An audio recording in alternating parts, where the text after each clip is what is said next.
बिहार इकाई के अध्यक्ष कॉमरेड डॉक्टर अच्युतानंद जी, मेरा बड़े भाई, मेरा friend, philosopher and guide, leader of the leaders, leader of the banking industry comrade Sunil ji, हमारे बैचमेट, हमारे दोस्त कॉमरेड गिरीश जी, और मैं बाकी लोगों को मैं एड्रेस नहीं कर रहा हूं because the paucity of the time and it will be monotonous for you.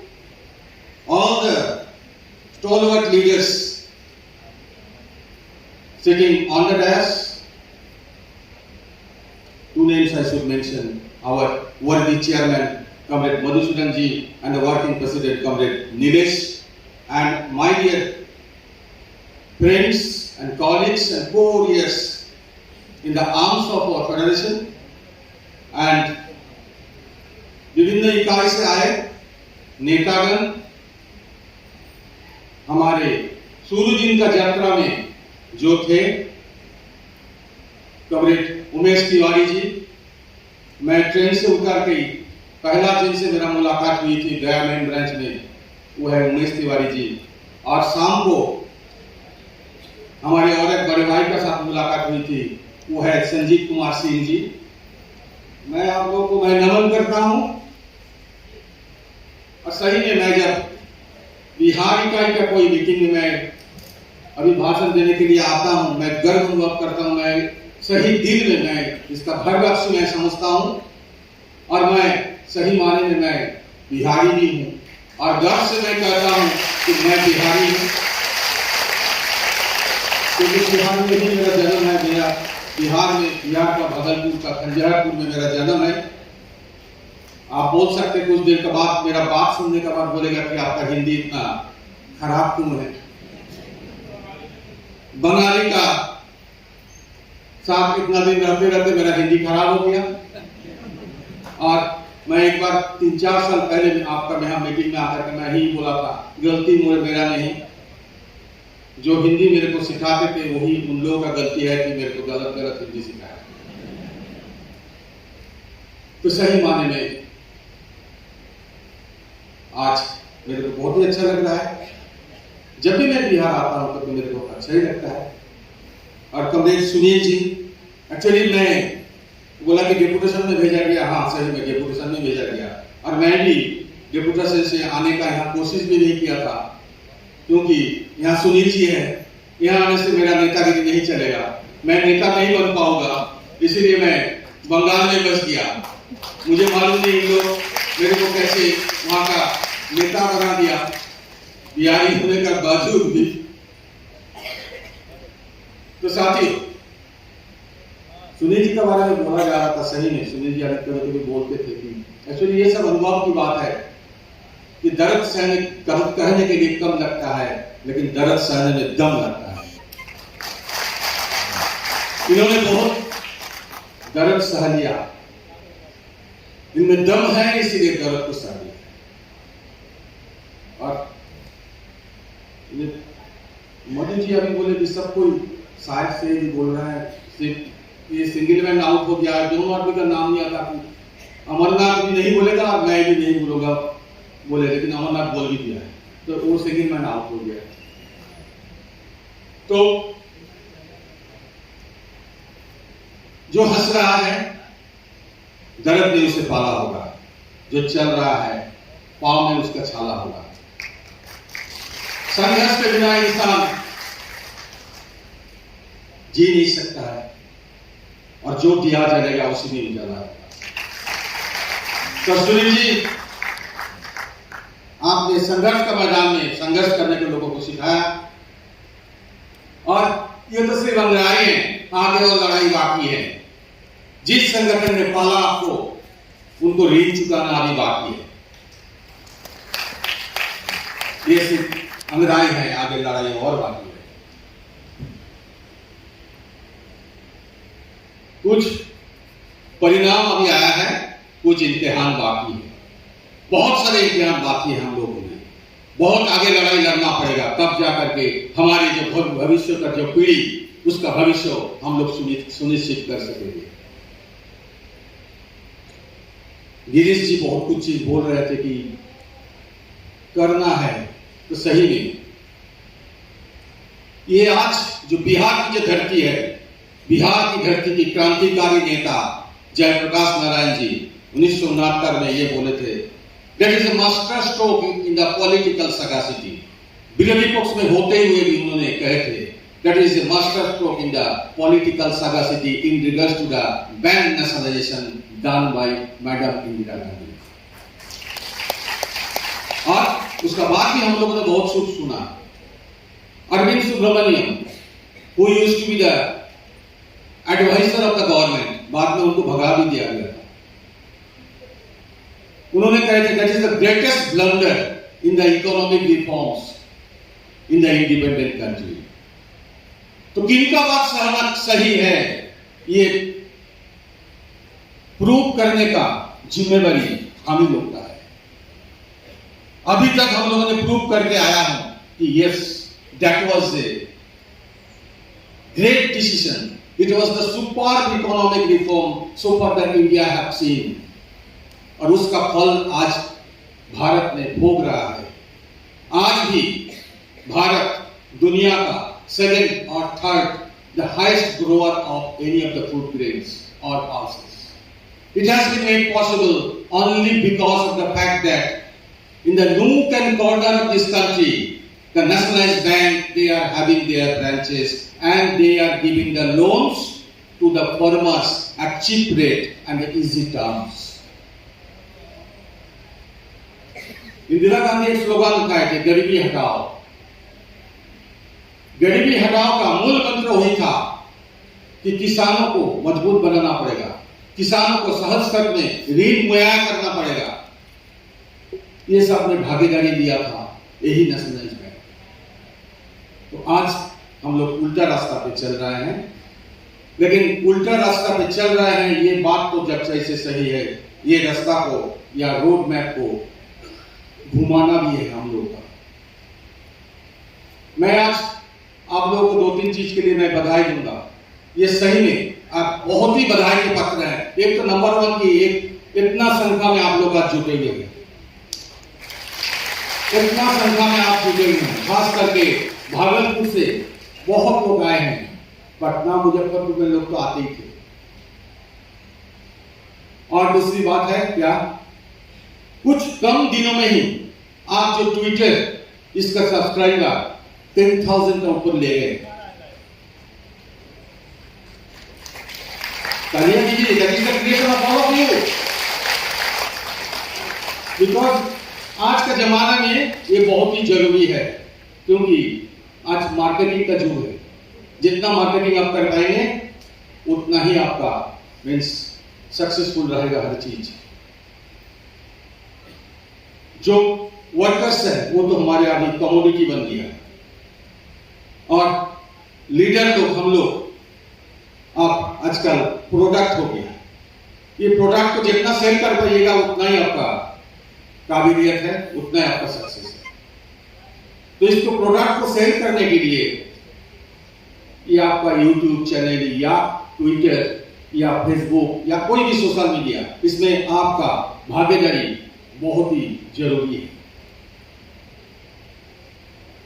हम लोग का काम जो है बैंक का काम करना, साथ ही साथ फैमिली को भी देखना, साथ ही साथ फैमिली को भी देखना है। जो वर्क लाइफ बैलेंस जो हम लोग बोलते हैं ना, वर्क लाइफ बैलेंस कभी किसी बाइपार्टाइट सेटलमेंट में सेटल नहीं होगा, क्योंकि it is already in our hand. Work life balance हम कैसे करेंगे, that is within us. We have to grab that thing कि वर्क लाइफ बैलेंस को मैंने कैसे मैनेज करूंगा।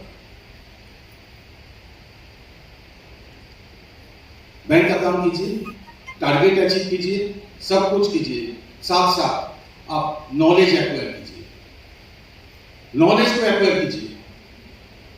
क्योंकि नॉलेज अगर एक्वायर नहीं करेंगे तो कितना ही काम करते रहिए, कितना भी टारगेट अचीव करते रहिए, कितना भी पैकिंग आपका पीठ में हो, क्योंकि whatever the packing you are getting for successful achieving the target for 1 year, it will not last forever. Next year में हो सकता है कि आप टारगेट नहीं अचीव कर पाएंगे, तो जनरल मैनेजर आपको दूसरा जगह में ट्रांसफर कर देंगे। It is not everlasting. But whatever the knowledge you will acquire, that will be with you. हमारे ex-president of India, once upon a time he told that, love your job, do not love the institution. Because tomorrow your institution may stop loving you, but your work will continue to love you forever.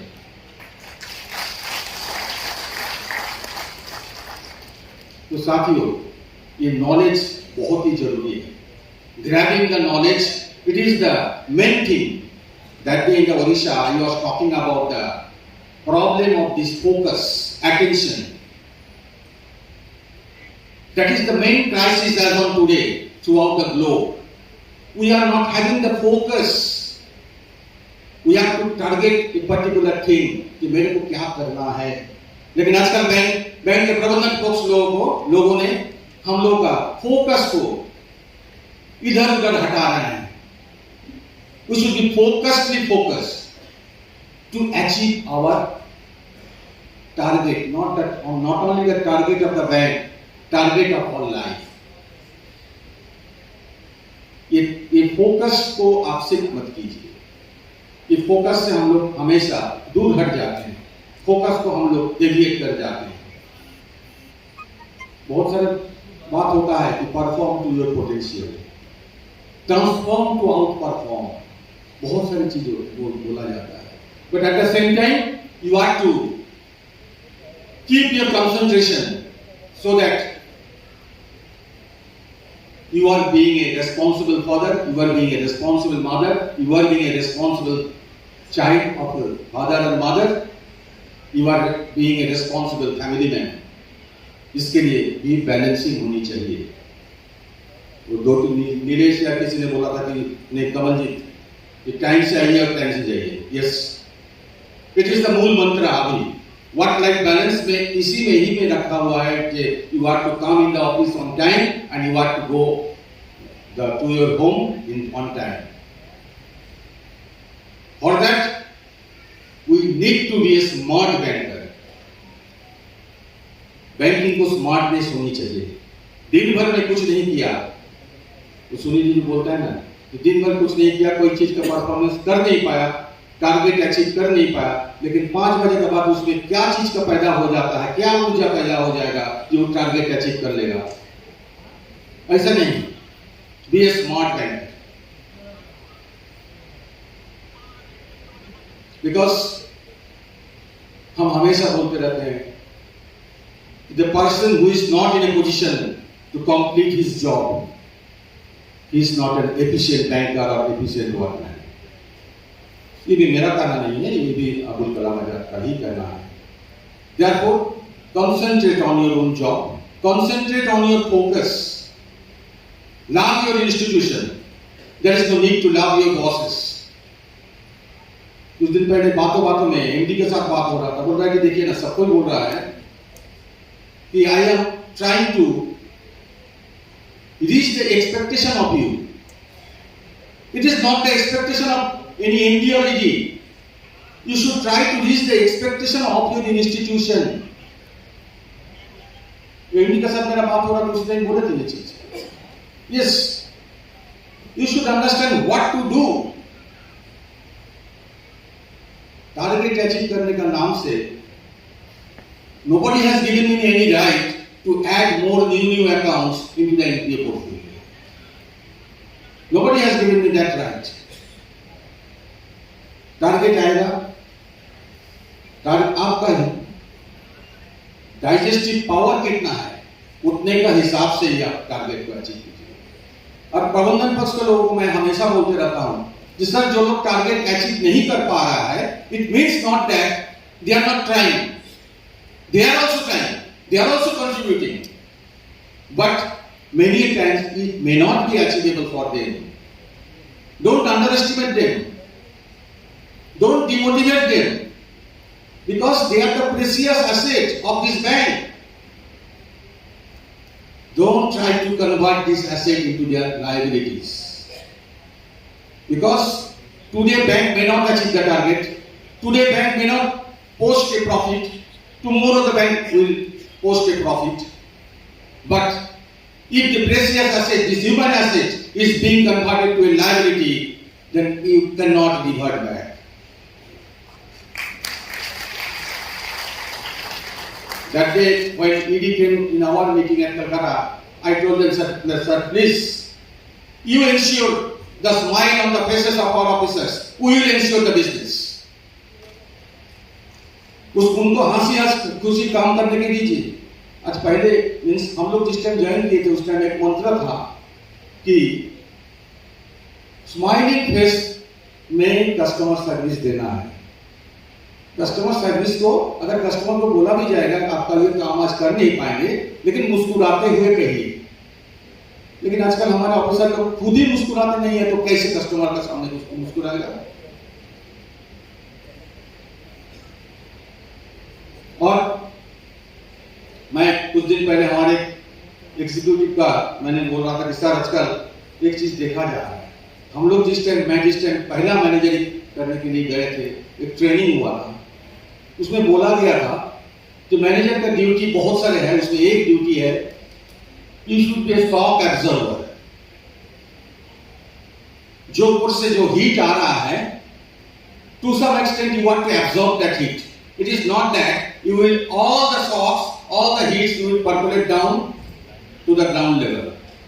आजकल तो सब देख रहे हैं कि कोई VC में अगर MD अगर जनरल मैनेजर को डांट दिया, वो तुरंत मीटिंग बुला के सारे जोनल मैनेजर को डांट देंगे और उसका तुरंत सारे जोनल मैनेजर लोग ब्रांच मैनेजर को मीटिंग में वही हीट परकोलेट डाउन कर देंगे. बिहार के बाद मैं ऐसा नहीं कर रहा. मैं आज the president of the federation ना, I am talking about all India.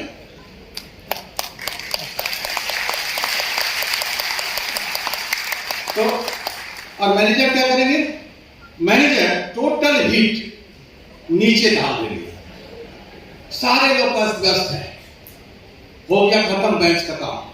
अब क्या मुस्कुराते हुए कस्टमर को सर्विस दीजिएगा? उसका भाव है क्या? कनेक्टिविटी नहीं है. ले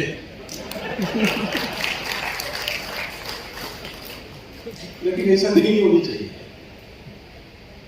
आपको शॉक एब्जॉर्बर होनी चाहिए. मैं एक बार मैं बोलता था कि बैंकिंग इंडस्ट्री में 4 तरह के लोग हैं: स्वस्थ, व्यस्त, त्रस्त और मस्त. स्वस्थ लोग क्या करते हैं? वो काम हो रहा है नहीं हो रहा है, दिन भर 5 बजे तक वो स्वस्थ रहेगा, ये लेजी रहेगा, कुछ नहीं करेगा. वो बेस्ट लोग क्या है? वो हमेशा बेस्ट है, बिना मतलब के बेस्ट है, कुछ नहीं कर रहा. खास करके ये जोनल ऑफिस में देखा जाता है इस तरह के लोग.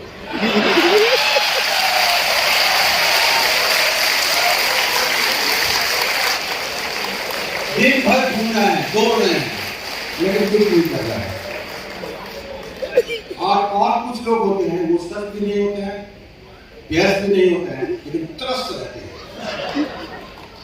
वो हमेशा टेंशन में, अरे जोनल मैनेजर ऐसा बोलेगा, अरे ऐसा हो गया, जोनल मैनेजर टेलीफोन कर दिया, देना ही है.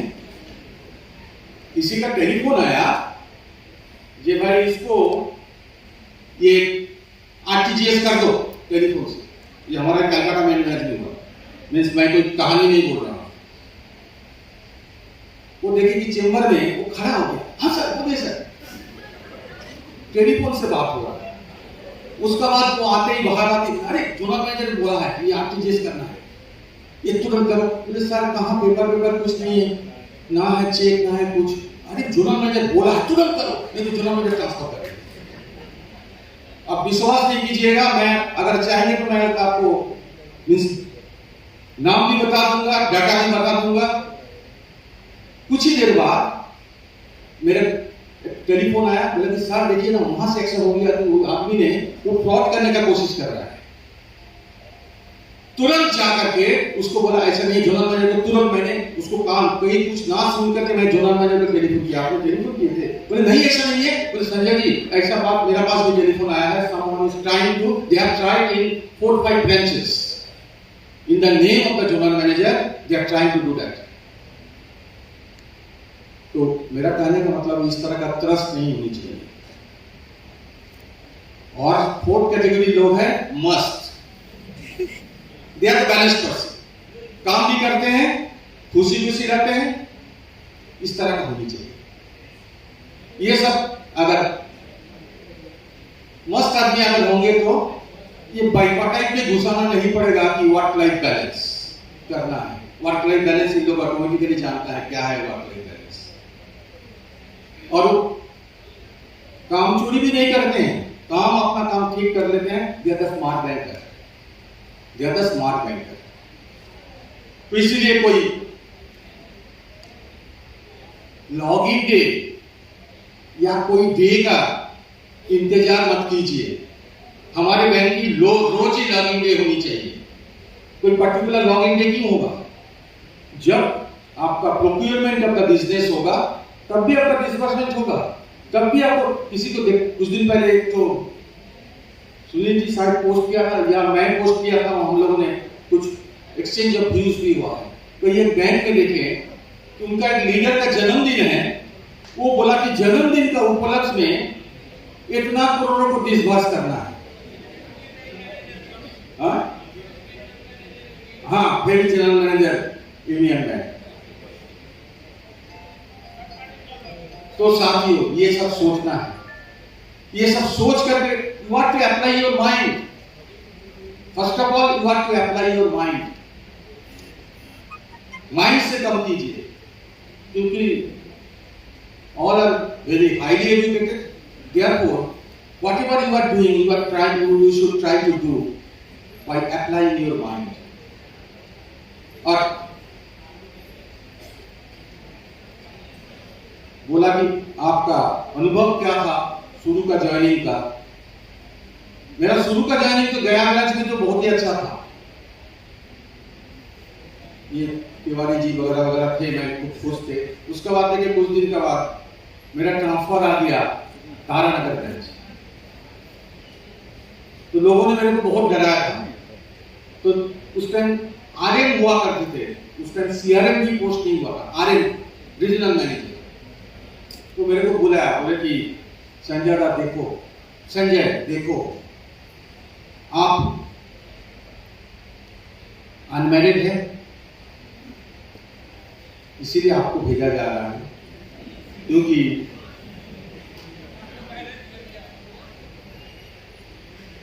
और कोई वहां जाना नहीं चाहेगा, चाहेगा भी तो नौकरी छोड़ के चला जाएगा। मैंने बोला ठीक है, एक बंदा जब मिल गया, चलो हम चलते हैं। लेकिन मैं बाकी चीज नहीं कहूंगा, मैं बोलूंगा as on date also when I am super elevating, as on date also that was the best posting in my life. क्योंकि I have enjoyed there like anything. आज भी मैं हर मीटिंग में, मैं कलकत्ता में बोलता हूं, from there in I have learn lot many things. I have learn what is called the happiness, what is the meaning of the life. Life means not that earning of money, and life means not that availing all the facilities and the amenities. वहां बिजली कभी नहीं था, पीने का जो पानी था उसका रंग था लाल, मीन्स कोई पिएगा नहीं, कोई सब्जी मिलता था। मैं कलकत्ता का लड़का हूँ, इसलिए उस टाइम मेरे को मीन्स हम लोग मछली मांस खाने का आदत भी है, मछली मांस भूल जाइए, कोई सब्जी भी नहीं मिलता था। But still I enjoyed like anything because I have seen without all the amenities, without all the facilities, how people they are happy. वो भी दिन गुजार रहे हैं, हैप्पी दिन गुजार रहे हैं, वो भी मुस्कुरा रहे हैं। जो हैप्पीनेस आज कलकत्ता, दिल्ली, मुंबई में हर फैसिलिटी रहते हुए भी लोगों को उतना मुस्कुराते हुए नहीं देखता। That is called the happiness. Means हम हमेशा बोलते हैं if you choose to be contented in what you are having, that is the happiness. Happiness is not any target. Happiness cannot be seen. Happiness को कोई देखा नहीं जाता है, happiness को कोई अचीव नहीं किया जाता है, और happiness कोई गोल नहीं है कि मैं कुछ दिन के बाद अचीव करूंगा, स्केल 2, 3, 4, 5, 6 या 7 के बाद गिरीश जी का जब जैसे जीए हो जाऊंगा तब मैं हैप्पी हो जाऊंगा, ऐसा बात नहीं है। Whatever you are as on today, you can derive the happiness. Therefore, my suggestion to all the young people, enjoy each and every moment of your life. Because the day which is going from your life, it will never come. Therefore, today also you enjoy. Here you have come, you enjoy today. Tomorrow you will be in your branch, you enjoy the banking. Only if you enjoy your banking, then you will be in a position to put forth the better customer service to the customers. तो friends, मैं इसलिए बोलूंगा कि कहीं भी bank में जाइए और ट्रांसफर के लिए कभी डरिए मत। ऑफिसर का सबसे बड़ा दुश्मन यही है, दो ही चीज है, एक है ट्रांसफर और एक है प्रमोशन, एपीआर। ये दो चीज अगर नहीं रहेगा तो ऑफिसर से कोई गलत काम नहीं कराया जा सकता है। यही दो चीज के लिए हम लोग जानते हुए भी we are doing wrong things and we are putting into the net of the disciplinary proceedings. ये दो चीज से डरिए मत। ऑफिसरशिप में जब आया है तो इसको forget all the things, this transfer, this promotion जब होगा। गाड़ी को रेकलेस चलाने की कोई जरूरत नहीं है। रेकलेस चलाने में ही आपको एक्सीडेंट हो जाएगा। और मैं जब कोई जगह में जाता हूँ, otherwise I will be ready to discharge my duties if I do not touch upon some of the trade union discussions, because it is also a trade union meeting. Therefore, some sort of discussion should be there on trade union. Therefore, within 3 minutes, I will touch upon some of the issues. ये privatisation और merger को हम लोगों ने allow किया था। That time we were not in a position to understand how it is going to hamper us. Merger को ईओबीयू नहीं अलाउ किया था। कई संगठन तो ओपनली सपोर्ट भी किया था, because our senior leadership, Santida Ranjita, they used to tell that the merger is the precursor of the privatization. Merger होने का बाद ही प्राइवेटाइजेशन होगा। आज देख लीजिए वही हो रहा है। मर्जर को एक्सेप्ट करेंगे और प्राइवेटाइजेशन को एक्सेप्ट नहीं करेंगे, प्राइवेटाइजेशन को एक्सेप्ट करेंगे और हायर एंड फायर को एक्सेप्ट नहीं करेंगे, सेपरेशन, ऑपरेशन, एक्सप्लॉइटेशन का एक्सेप्ट नहीं करेंगे। That is the dichotomy. ये नहीं हो सकता है। अभी देखिए ये जो मर्जर हुआ है, मर्जर का सरकार का पक्ष से ये बोला जा रहा था कि एफिशिएंसी बढ़ेगा। अभी देखिए इकोनॉमिस्ट लोग बोलने लगा। आपकी अहमदाबाद की इंडियन इंस्टीट्यूट ऑफ मैनेजमेंट का इकोनॉमिस्ट कुछ दिन पहले मीट में भी आया है और 2-3 आर्टिकल भी मैंने उनका पढ़ा है। उसमें वो लिख रहे हैं तो क्रिटिकली एनालिसिस करके। मैं एक एग्जांपल आपको दे रहा हूं। ओरिएंटल बैंक ऑफ कॉमर्स का पंजाब नेशनल बैंक के साथ मिला के ओरिएंटल बैंक ऑफ कॉमर्स का सत्यानाश किया गया है, क्योंकि ओरिएंटल बैंक ऑफ कॉमर्स शुरू से every time they used to post a profit and their efficiency it was on the highest strata. Vijaya Bank, only 2 banks that time they used to post the profit, Indian Bank and the Vijaya Bank. आज Vijaya Bank का हाल क्या है देखिए, और totally the Punjab national bank का position क्या हो गया देखिए, बैंक ऑफ बड़ौदा का पोजीशन क्या हो रहा है देखिए। अभी बैलेंस शीट से आपको लगेगा कि हाँ देखिए बैंक ऑफ बड़ौदा का भी 5 दिन का पीएलआई मिल रहा है, बड़े बड़े बैंक ना, स्टेट बैंक ऑफ इंडिया का भी 5 दिन का पीएलआई मिल रहा है। मात्र स्टेट बैंक का, पंजाब नेशनल बैंक का, बैंक ऑफ बड़ौदा का 5 दिन का ही पीएलआई मिल रहा है। उसका देखिए यूको बैंक जो डूबने वाला था, सरकार का हिसाब से वो डूब गया है, उसको 15 दिन मिल रहा है। सेंट्रल बैंक का भी मिल रहा है 10 दिन या 15 दिन मिल रहा है। मीन्स इसका कोई हिसाब किताब कुछ नहीं है, इसका कोई हिसाब किताब कुछ नहीं है। कैसे क्या होगा इसका कोई हिसाब किताब नहीं है। तो साथियों, इसलिए मैं कहूंगा कि merger was a super flop. Now the government is they have started understanding that thing, but still they are with the idea of the privatisation. लेकिन लोगों को समझनी चाहिए, बहुत लोगों को मालूम नहीं है कि प्राइवेटाइजेशन होने से क्या होगा। अगर बहुत लोगों को यहाँ पर बात मैं नहीं कर रहा हूँ कि because you people you are participating in all the activities, लेकिन सारे हिंदुस्तान का खास करके हमारे federation of bank of India officers association का सारे इकाई का लोग इसमें भागीदारी होते हैं, देते हैं, भाग लेते हैं, लेकिन बाकी बैंकों में कोई मीन्स उनका लीडर लोग शायद इनको बोलते भी नहीं है, उनको पता भी नहीं है प्राइवेटाइजेशन होने से क्या होगा। लेकिन पेपर में भी आप देख रहे हैं, हम लोग का बोलना मत सुनिए। सेंट्रल बैंक का 600 ब्रांच बंद होने जा रहा है। ब्रांच बंद होने का मतलब क्या है? लोगों का नौकरी जाएगा। And the process is almost over. कुछ दिन पहले मेरा सेंट्रल बैंक का एक डीजीएम का साथ बात हो रहा था, बोल रहा कि प्रोसेस इंटायरली कंप्लीट, सिर्फ ग्रीन सिग्नल आना बाकी है। तो साथियों, इसके लिए आपको सोचना पड़ेगा कि क्या होगा, आप लोगों का स्थिति क्या होगी। ये जो सपना लेकर के आप आए हैं, और नीलेश जो जो चीज बोला कि आपको क्या क्या चीज मिल रहा है और क्या क्या चीज मिलेगा, सारे चीज का सत्यानाश हो जाएगा, आपका एग्जिस्टेंस ही एट स्टेक हो जाएगा। लेकिन सरकार का मीन्स मनसा जो है वो चेंज होने वाला नहीं है। वो चेंज हम ही लोग कर सकते हैं।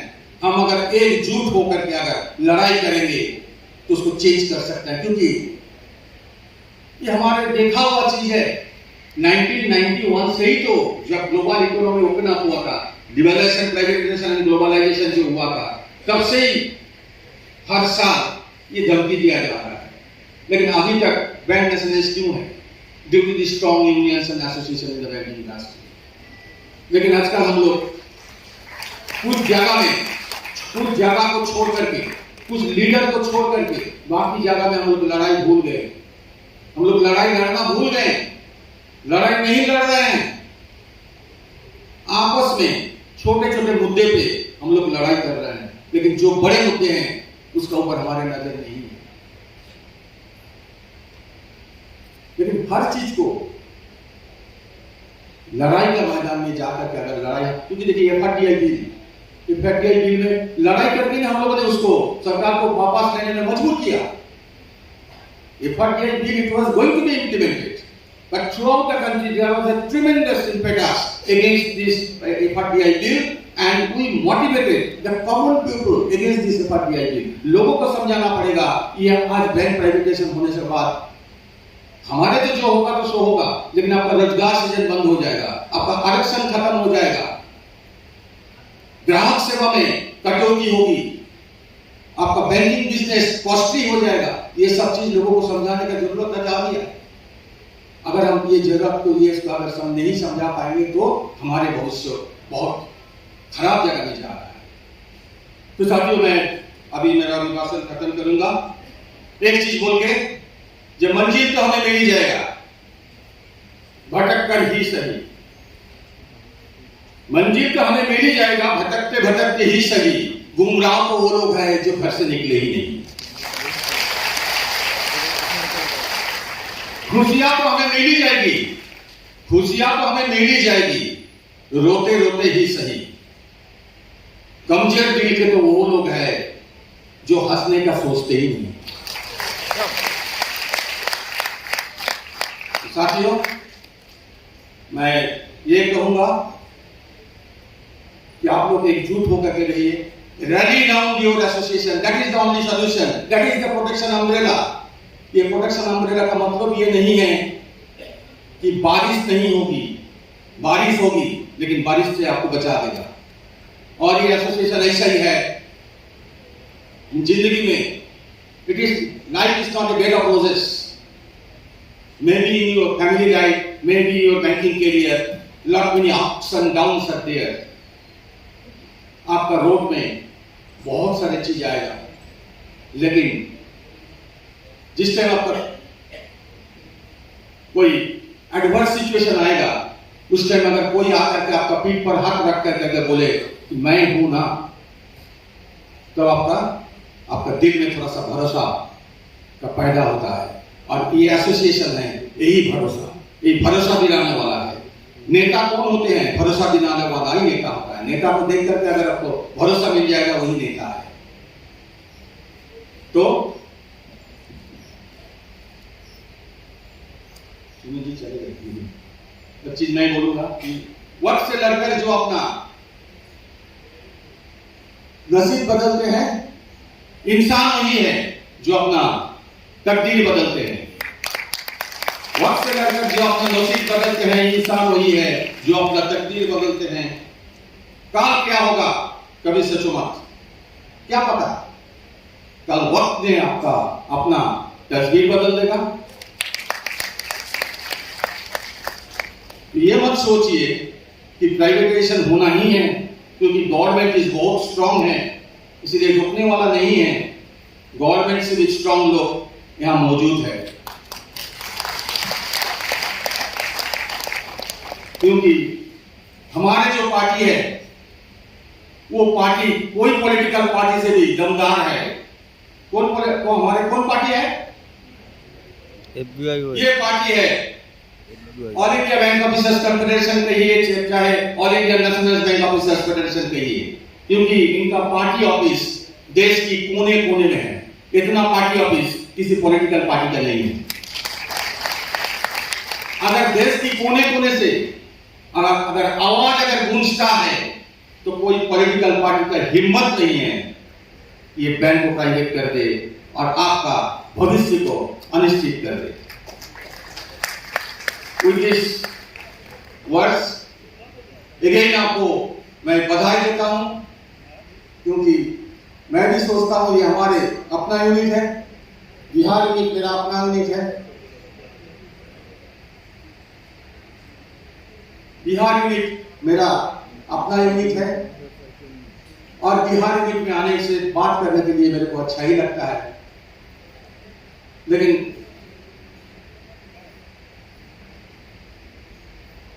इस तरह का बिहार यूनिट जैसे यूट्यूब चैनल जैसे चालू किया है, मैं तो कहूंगा कि हर यूनिट का इस तरह का यूट्यूब चैनल होनी चाहिए, सो दैट कि हमारे जो बातें हैं, whatever we are expressing, whatever our views and thoughts, it can be spread throughout the country, throughout the countrymen, क्योंकि नेशनलाइज बैंक होने का नाते हम लोग जो काम कर रहे हैं सही में, मैं नेशनलाइज बैंकर को मैं नमन करता हूं। इनका जो एफिशिएंसी है, आप खास करके बैंक ऑफ इंडिया का जो एफिशिएंसी हो तो आपने आपका काबिलियत दिखा दिया है। मैं बिना के वर्ड यूज नहीं करूंगा, लेकिन बोलूंगा कि transformation from scale platform 7 to platform 10 में जितना दिक्कत हुई थी और आपने जितना काबिलियत से बैंकिंग सेक्टर को, खास करके बैंक ऑफ इंडिया को आपने अपना रास्ता पे लाया है, रखा है, ये सही में आप काबिल तारीफ है। मैं आप लोगों को नमन करता हूं, क्योंकि बैंक ऑफ इंडिया ने दिखा दिया है कैसे काम किया जाता है और नेशनलाइज बैंक के लोग दिखाया कैसे देश के हित के लिए काम किया जाता है। मैं आपको 2-3 आंकड़ा दूंगा, उससे पता चल जाएगा। मैं ये पत्रकारों को मैं ये देता हूं, कभी कभी ये सवाल पूछा जाता है या हम लोगों को एलिगेशन लाया जाता है कि प्राइवेटाइजेशन हो रहा है, उसका मैं इन लोगों से पूछता हूं कि प्राइवेटाइजेशन आप जो, मैं प्राइवेटाइजेशन का विपक्ष में मैं हजारों पॉइंट ला रहा हूं और आप एक काट के भी दिखाइए, लेकिन आप प्राइवेटाइजेशन का पक्ष में एक भी कारण दिखाइए, एक भी कारण बोलिए ये प्राइवेटाइजेशन होने से ये देश के हित होगा। किसी का पास कोई जवाब नहीं है, किसी का पास कोई ये नहीं है। सरकार ने एक बार 2-3 पॉइंट मुद्दा बोला था। नंबर 1 था उसमें एफिशिएंसी, ये एफिशिएंसी बढ़ेगा, अगर प्राइवेट हो जाएगा तो एफिशिएंसी बढ़ेगा। नंबर 2 था एनपीए, ये राष्ट्रीय बैंक का एनपीए ज्यादा है और प्राइवेट बैंक का कम है। और नंबर 3 था the government is to fulfill the target of the disinvestment। पिछले साल डिसइन्वेस्टमेंट का टारगेट था 1.7 लाख करोड़, अभी टारगेट को घटा के अभी 66,000 किया है। वो टारगेट भी अचीव नहीं हो रहा है, बट इन्होंने इस टारगेट को पूरा करना चाह रहा है by selling this golden goose. ये जो प्रॉफिटेबल जो बैंकर है, ये बैंक है, ये बैंक को बेच करके ये करना चाह रहा है, लेकिन एफिशिएंसी आप लोगों का जो है उसका आधा भी प्राइवेट बैंक का नहीं है। कैसे? बोलने से तो नहीं होगा। पिछले 5 साल में प्राइवेट बैंक का जितना लोगों का अपॉइंटमेंट हुआ है वो देख लीजिए, 5 लाख से करीब 10 लाख हो गया है। लेकिन हमारे जो राष्ट्रीय बैंक का जो कर्मचारी की संख्या कुछ दिन पहले भी 8.5 लाख था, अभी 7,25,000 है, घट गया है, लेकिन बिजनेस बढ़ गया है। और बैंक ऑफ इंडिया का मैं बोल रहा हूं, बैंक ऑफ इंडिया को should have a PAT on your back. Each and every employee, on an average, they are dealing with 18 crores 45 lakhs business. You are the number one in the industry. Number one in the industry. Number 2 is Bank of Baroda, 17 crores something. Number 3 is State Bank of India. मैं तो comparison कर रहा था private bank और public sector bank. HDFC उनका है 9.5 और something like that. ICICI और नीचे है, एक्सिस बैंक और नीचे है। लेकिन आप लोग दिन भर में जितना बिजनेस हैंडल करते हो, ये तो बिजनेस हो गया, और नॉन बैंकिंग जो हम लोग जो डील करते हैं वो भी जोड़ लीजिए।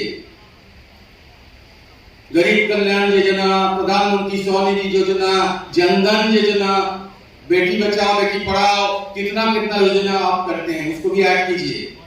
उसका बावजूद भी all the national bank they are posting a profit figure. और प्राइवेट बैंक को देखिए, कुछ दिन पहले आरबीएल बैंक का देखा ना क्या हाल हो गया है, यस बैंक का क्या हाल हो गया है, एचडीएफसी भुग रहे हैं, आईसीआईसीआई की जो ये हालत है। तो ये सोचनी चाहिए। मैं मुझे बोलता हूं ना, अंधेरा को अंधेरा कहना कहीं सीखिए। और दूसरा चीज है एनपीए। एनपीए हमारे ज्यादा नहीं है, हमारे कंपैरिजन में प्राइवेट बैंक का एनपीए ज्यादा है, क्योंकि हमेशा बोला जाता है कि कंपेयर विद द कंपेटिटर्स। आप दोनों चीज को कंपेयर करने के लिए प्लेटफॉर्म सेम होनी चाहिए। हमारे प्लेटफॉर्म अलग है, उनका प्लेटफॉर्म अलग है। 2008 का पहले हमारे एनपीए था 2.5% और उस टाइम प्राइवेट बैंक का था 3% का ऊपर, 3.24। अब क्या हो गया 2008 का बाद अचानक हमारे एनपीए इतना बढ़ गया, उनका एनपीए इतना घट गया? उसका भी कारण है, because we are a responsible banker. This public sector banks, they took the initiative in 2008, जिस टाइम ग्लोबल मेल्टडाउन हो गया था, सारे इंफ्रास्ट्रक्चर सेक्टर लेंडिंग। इसका और इतिहास है, मैं नहीं बढ़ा रहा हूं, मैं आपको शॉर्ट में बोल रहा हूं। इंफ्रास्ट्रक्चर लेंडिंग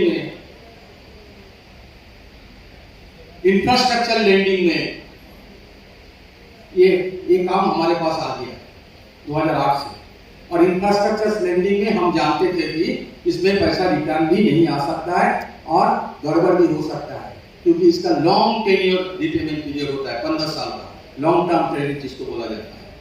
और that was the national call for construction of the bridges and all the things. That was a national call. और आज भी देखिए 80% of the total NPA of the public sector bank, it constitutes this long term credit infrastructure lending. तो साथियों, ये सब चीज को समझनी चाहिए, आपको लोगों को समझाना चाहिए, समझाने का कोशिश कीजिए लोगों को। लोगों को अगर समझाइएगा तो लोगों को पता चलेगा कि क्या होगा the situation of the common people after this bank privatisation. तो with this hope that you will come forward and you will make the people to understand what will be the situation after this bank privatization, if it happens at all, and if you put forth your best endeavor for the bank and as well as for the banking trade unions, then your future will be secure. Let this start, Bank of India start, grow like anything. एक bank stand alone bank है, सारे India का एक ही bank रहने दीजिए ना, stand alone bank जो government का बैंक है, नाम ही तो उसका ऐसा ही है, bank of India. There is no suffix and prefix. बोले ना कि चार तो स्ट्रेटेजिक सेक्टर में 4 बैंक रहेगा, गवर्नमेंट ने उसने एक बैंक ऑफ इंडिया को रहने दीजिए. We will discharge all the government policies and at the same time we will contribute for the national growth and the prosperity. Our Bank of India people, they are having that quality. With this hope that the Bank of India star will glow like anything and you will prosper like anything. Thank you very much. Inqilab Zindabad. Jai Hind, Jai Bharat, Jai Bank of India. Bank of India Officers Association, Bihar Unit Zindabad. Federation of the Bank of India Officers